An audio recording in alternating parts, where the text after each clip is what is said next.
morning. Welcome to today's episode of the Charter School Connection podcast. Today I'm here with Valerie Nance, the Chief People Officer at Penn Hills Charter School for Entrepreneurship. How are you doing today, Valerie?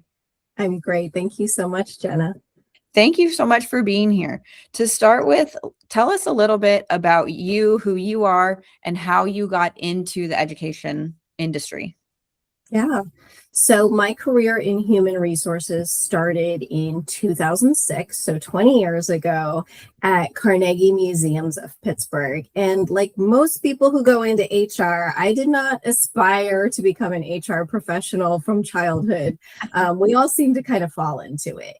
And for me, it was a lateral move into an HR assistant role. And I happened to work for a really terrific team at Carnegie Museums of Pittsburgh. My director was an employment law attorney, and she was probably the best mentor I could have had to introduce me to ethical human resources, human-centered, compassionate, empathetic human resources that balances the needs of the organization with the needs of the employees.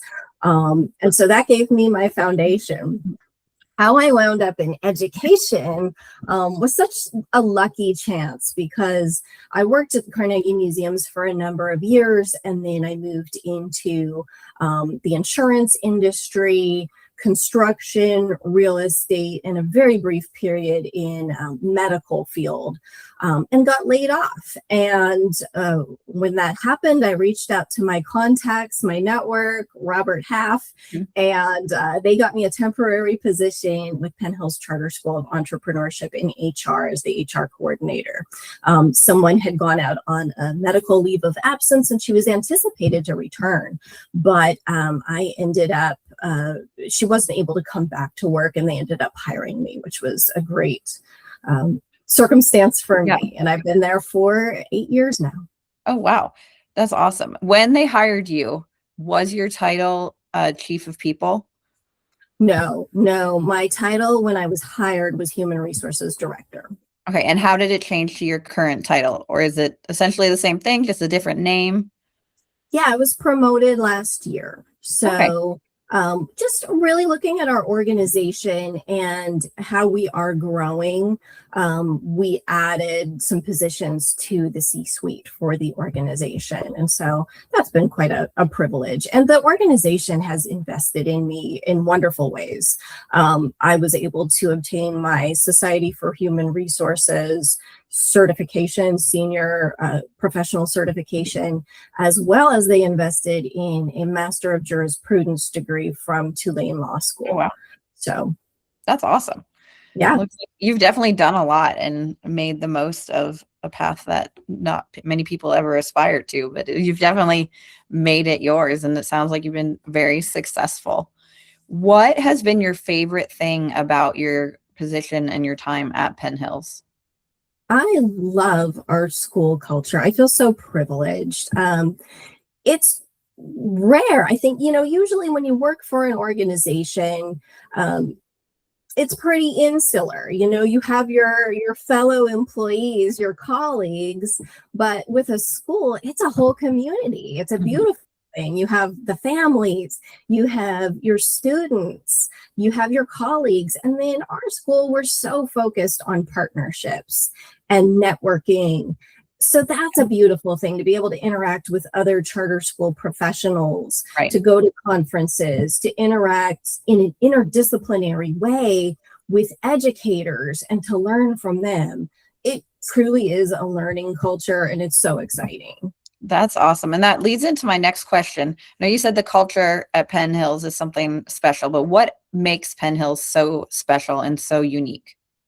Yeah, good question. So, of course, it's our entrepreneurship focus. That is our unique focus. And it's a remarkable thing to see. Our entrepreneurial mindsets, it's stuff I didn't really think about until I was in college or even working. So our entrepreneurial mindsets include vision, being a visionary, self-reflection, communication, resilience, and we have kindergartners working through these Yeah. entrepreneurial mindsets through the capacity that they're able to in an age appropriate way. Third graders, fifth graders, middle school students. It's quite beautiful to see. And the way that they carry themselves, the way they present themselves, the way they're able to communicate is really improved through this practice of integrating these entrepreneurship mindsets throughout the academics, throughout community, throughout the social emotional learning, etc. Yeah, that's so awesome. It's so interesting. My son is doing a very entrepreneurship type project at school, and they've been working on it for, I don't know, they started in January, so over Yeah. 2.5 months, and he is so ingrained in it, and he is Yeah. so excited about it, and it's so interesting to see how his mind shift has changed by working in this. They're doing a Shark Tank type. Okay, yeah. And he's like, yeah, the entrepreneurs come in and we ask him all these questions, and he's so excited about it. So I think that's so fun to see. I've never thought about that in a like elementary, middle school aspect. So it's so fun to see. So what kind of projects and things do you do that focus on the entrepreneurship to make it different? Yeah. So we are a micro society school. So micro society is an organization. I believe we were one of the first schools to work with micro society, and certainly I think one of the first elementary middle school to work with micro society. But it is a many functioning society for our students. They have lawmakers, they have legislatures, they have a post office, they have a bank, a finance system, they have peacekeepers that keep an eye on the hallway and make sure everything's organized. I remember, this is so memorable, a few years ago, as children learn about finance, we actually had a student who was borrowing against her business. She had a business. She was taking personal loans from her business. Now, she was, I don't know how old she was. I think she was in third grade maybe. And, not understanding that's embezzlement. And so there was actually a judicial process for this child. And I'm sure she learned a valuable lesson that a lot of us don't learn until we're adults. Yeah, for sure. There's so many things that you just mentioned that I think are so beneficial for everybody, like things that even a lot of adults don't know and understand. This was a safe space for her to learn this lesson. Yeah.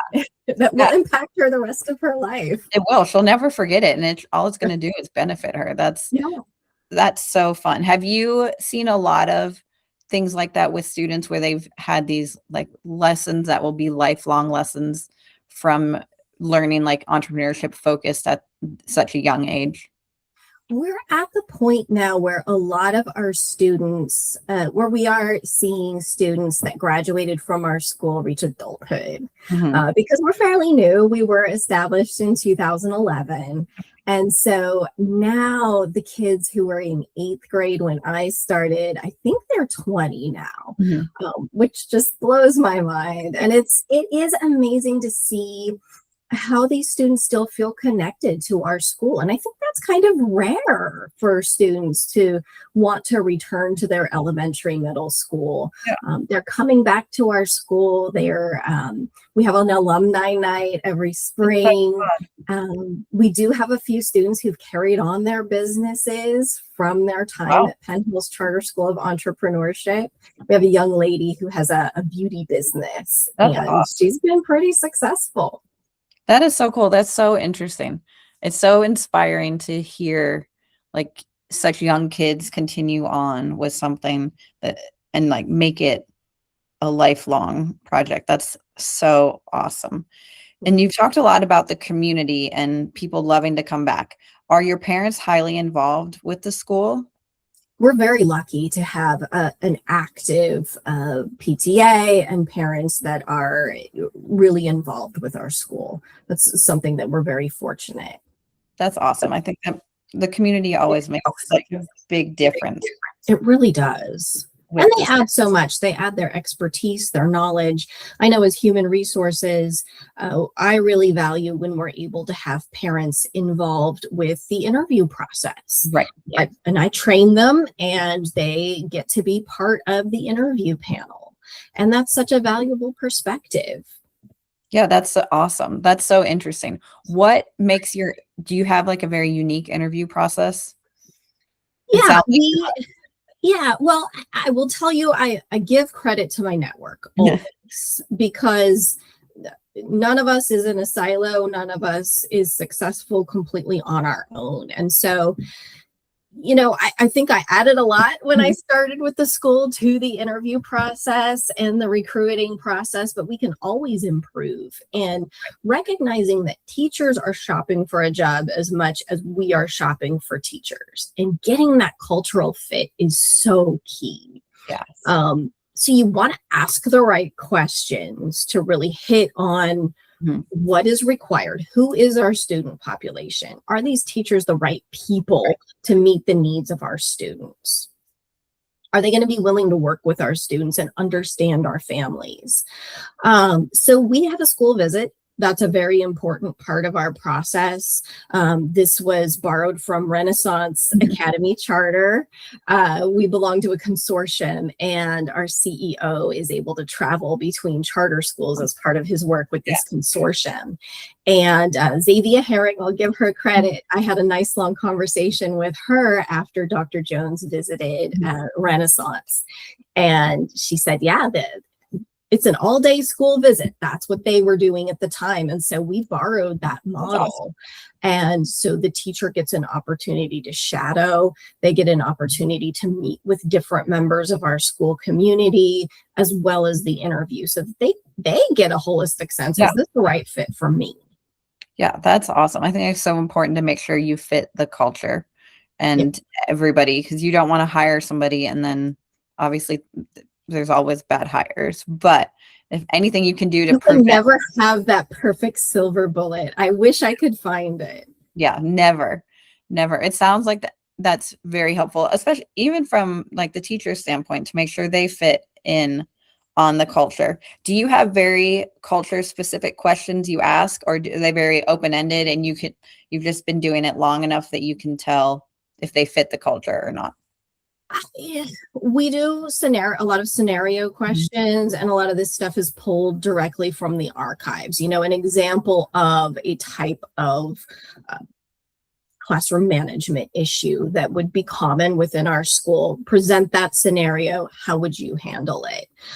Sometimes, especially with a position we have called the instructional support teacher and paraprofessionals, we do a panel and we have them do a group project where we present maybe student data and, okay, how would you differentiate instruction in a small group setting to support these students, having looked at their data.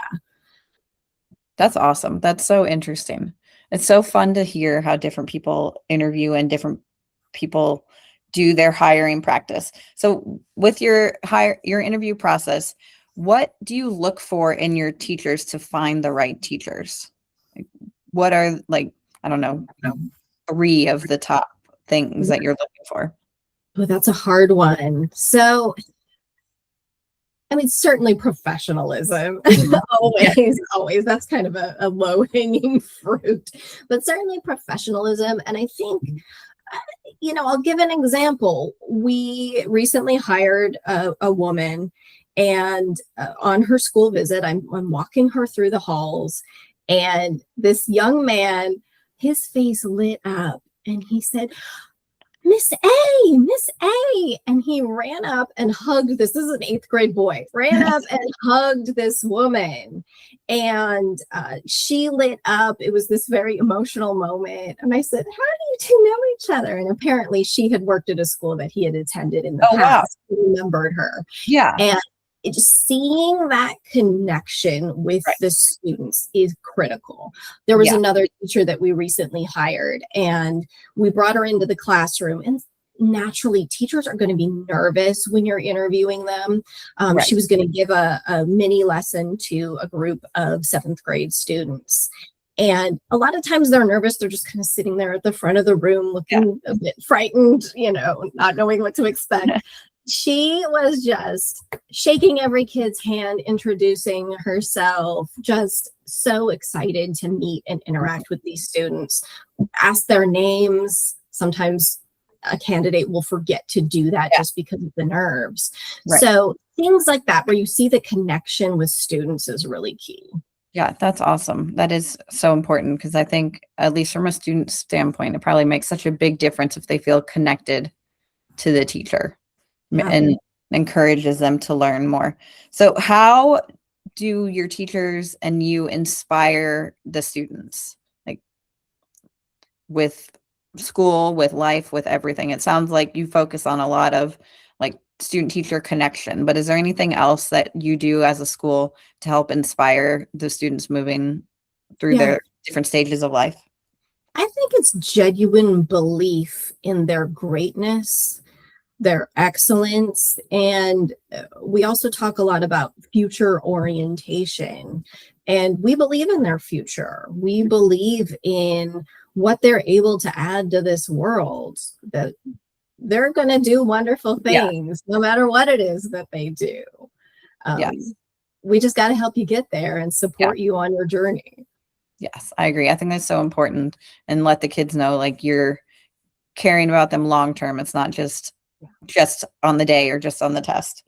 So it's the whole child. It's not just instructional. It's not just academics. Yes. And I think that makes a huge overall, makes everything better. And I think it's a testament to see how involved your parents are, and that students are coming back to show that you are looking at the students as a whole, and they are comfortable and excited to be there. So I think that it sounds like you're doing awesome. Over your 8 years at Penn Hills, what are some big challenges that you have faced either in the HR department or as a school as a whole, and how did you overcome those challenges? I think, we're never perfect. We've never arrived. And if you start to get comfortable, that's a bad sign, I think. And our CEO is very much a transformational leader. So he keeps us on our toes. We are always working on enormous projects. So it really takes the right people on our team to be able to keep pace with that, because it is a very demanding pace. And so, specific goals and projects, I think right now, because our school has grown so much, we're really working with culture and engagement, because we just had some changes in leadership and some restructuring, bringing new people on board. And, when you're a small, tiny little school and you've grown over a period of time, that growth can come with some nervousness, anxiety from some of our staff. And so right now, we've just done a culture and engagement survey, a climate survey, to see where our employees are. We're working on an action plan for next year, and we're going to be presenting, okay, what's realistic for this year? What can we do this year to support you? We've heard you. Here's the results. Here's what you've told us you need. Here's what we can do. It's March. Here's what we can do for the rest of the school year. And then planning for 26, 27, what can we do? And how can we develop better systems for listening and structured feedback to support you? And so we're building those now. That's awesome.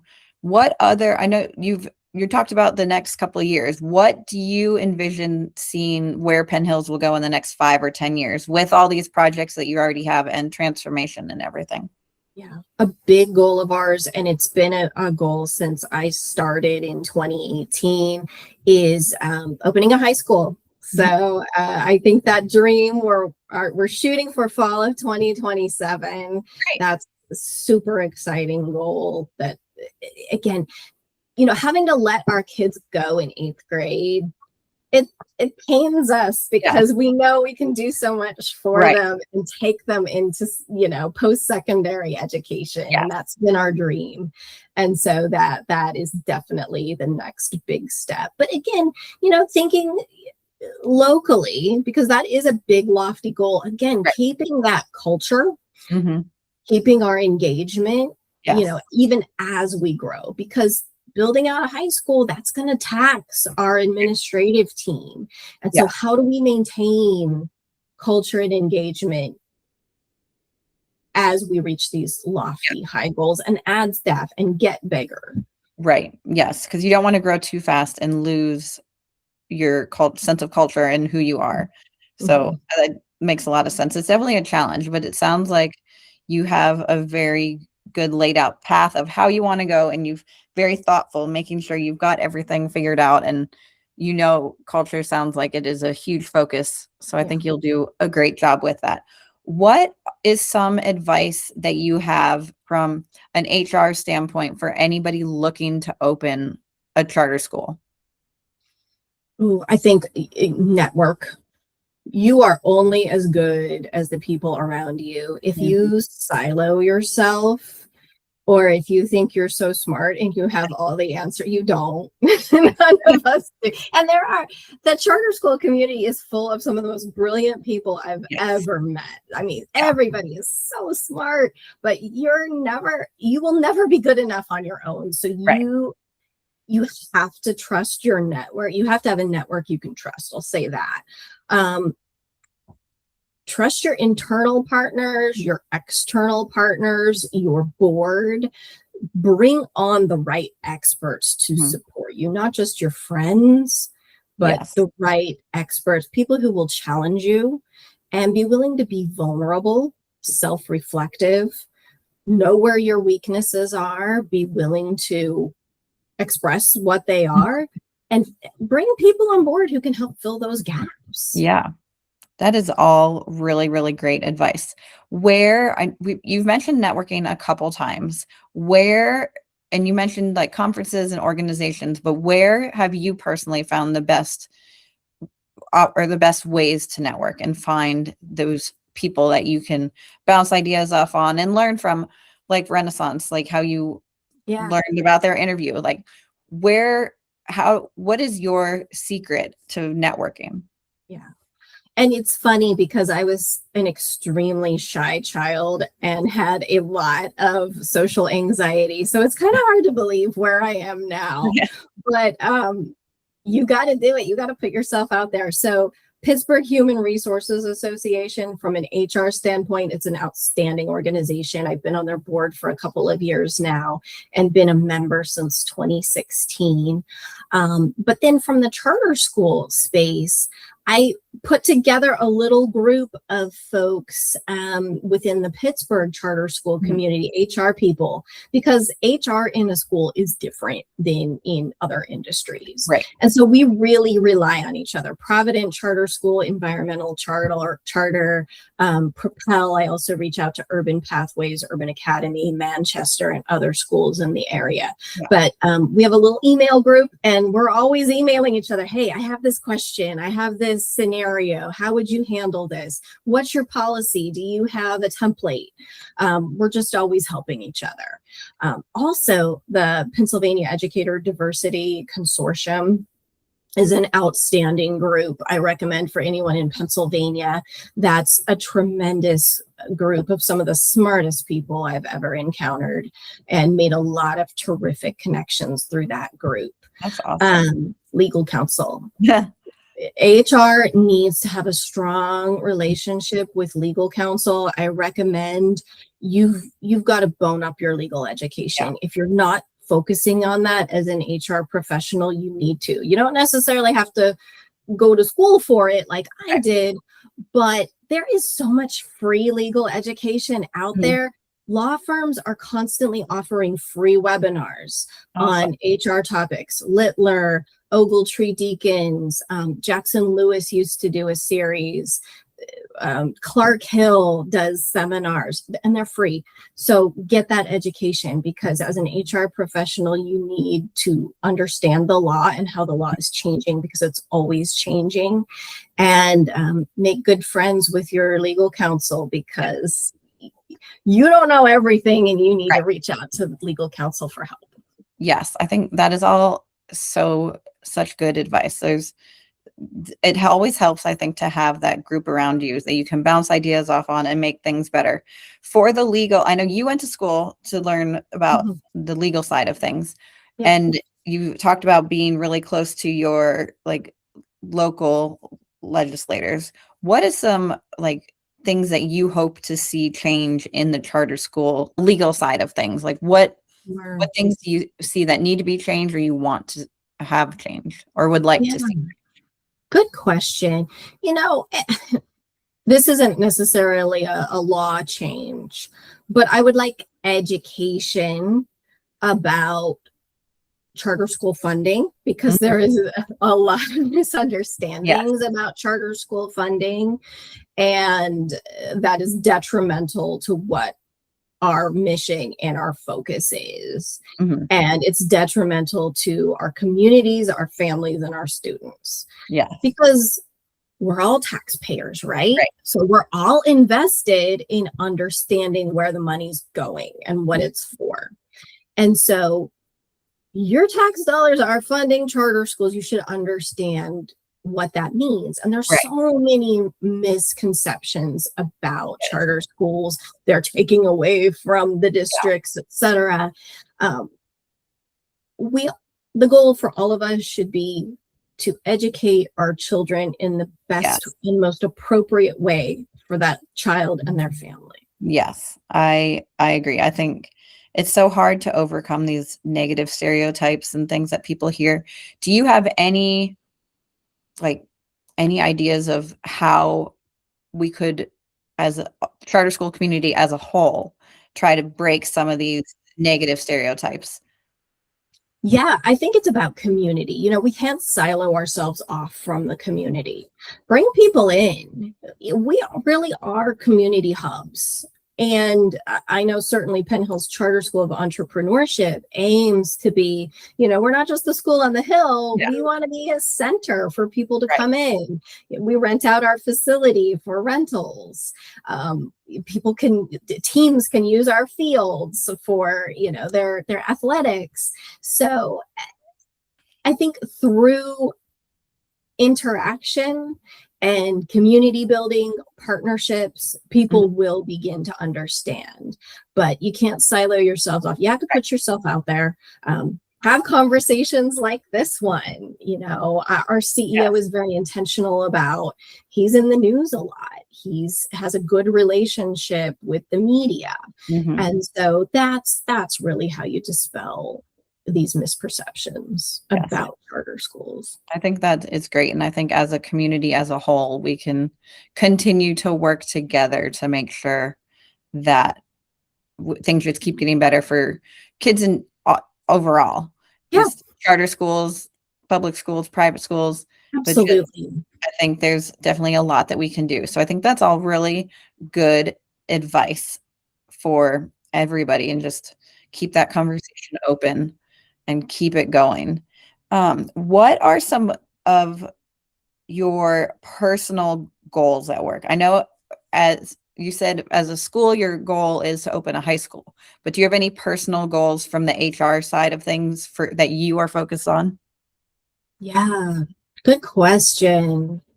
I'm always focused on learning. I'm a continuous learner, and I talked about the interdisciplinary aspect. My next door neighbor in the office next door to mine, she is our director of curriculum and instruction. So well read, so smart. She's always recommending books to me. I have a huge stack next to my bed with books that she's recommended. So I would say continuous learning. A personal goal, I would love to get a doctoral degree. I just don't know in what. So I need to figure out what that would look like, and if it would fit my career path, because I haven't found the right mix yet. Yeah. But I think just continuing to increase my understanding, like, of school finance, for example, get a better holistic understanding of our organization is what I'm interested in. And then, of course, growing our HR department, increasing the knowledge of, I have an HR generalist. She's so smart. She's tremendous. And continuing to invest in her so that she can grow in her career. And then hopefully down the road, adding on to our department, because we are just a department of 2. Okay. Those are awesome goals. And you are so motivated. I'm sure you will achieve all of them, hopefully sooner rather than later. Now, talking about the books that your coworker recommended to you is a great segue into my next question. But what are some books that have either really inspired you or you recommend other people to read from a leadership standpoint or just in general? Yeah. I think some books in particular that have really helped me understand the school space. Push Out by Monique Kufson, I think is how you say her last name. The criminalization of Black girls in schools. That was very enlightening for me. A very good read.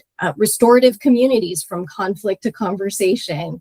That was really enlightening for me. I love reading about, okay, maybe this is something that our dean of students is doing with students, but how can I apply this in the HR context? Right. We're going to be doing a book study coming up on Ron Berger's We Are Crew. There's a section in here on school culture and staff culture. So I'm really excited to dive into that. Support and Retain Educators of Color by Andrea Terrero. I believe you pronounce her last name Gabadon. That's a very good read as well. Awesome. We will definitely put links to all of those in our show notes so everybody else can benefit from them. But before we wrap up, do you have any final thoughts or pieces of advice or questions I did not remember to ask that you want to close out this episode with? I will stress again how much my organization and my CEO have supported me.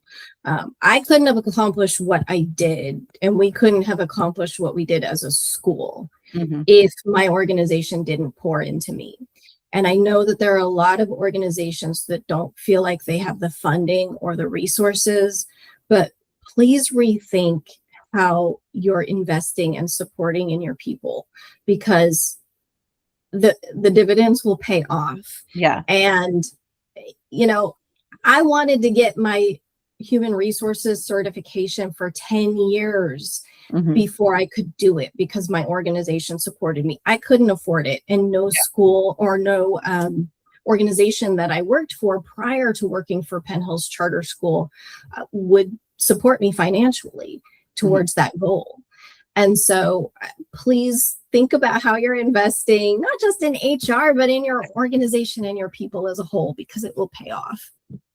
That, I think, is a great piece of advice and a great way to end the episode with just support. It's all about supporting the people behind you and build that team and make sure your team is supporting everybody. And then you'll thrive once you have that. The team all starts from that core team and builds the way out and networking. And I think that is great advice. But I just wanted to say thank you so much for being on this episode. And I had a pleasure talking to you. And I hope you get that high school open and get your doctorate and complete all your goals. Thank you, Jenna. Have a great day. You too.